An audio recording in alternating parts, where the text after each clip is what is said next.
guys ay picadillo. Beef picadillo. Igisa mo lang yung meat, patatas, and I put a little bit of cabbage. Since wala tayong squash, potato lang ang lalagay ko. Tapos yung cabbage. And pag kumukulo na siya, lalagyan na natin ng mga seasoning. Garlic powder and chicken cubes.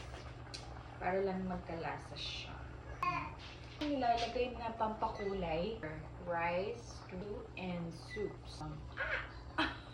Tinrain ko pala yung fats ng ground beef. Lagay ko na yung cabbage. Kadami maglagay ng cilantro.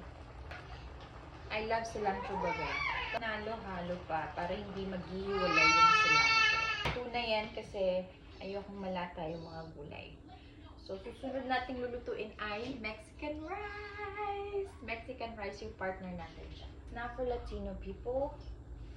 Because I know they do it like much better than me. We'll put olive oil, 1 cup of rice. Haluin lang natin siya hanggang mag-toast. Habang mag-toast natin ito, gagawa tayo ng broth for it. 2 kamatis. That's white onion. Natin na garlic pala. Garlic powder. Kasi natin maglalagay din tayo ng ganito ulit. Maglalagay tayo ng 1 cup na chicken broth and yan, another cup of water. At dito, ako ng konting cumin. Tignan nyo guys, nagiging golden brown na yung iba. Blend mo natin ito. Yellow. Yung iba nilalagyan nila ng tomato sauce. Nilalagyan pampakulay lang talaga yun.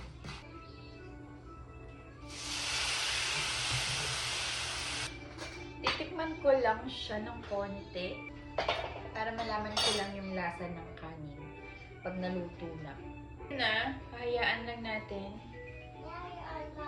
medium fire, tapos tatakpan lang natin. So pinatay na natin yung stove. Lalagay natin yung diyan and cilantro. Ayan. Tapos tatakpan na natin ulit. Ayan, nakapatay na yan para hindi siya ma-overcook. Ano na natin? The texture ng Mexican rice ay dry, lasa.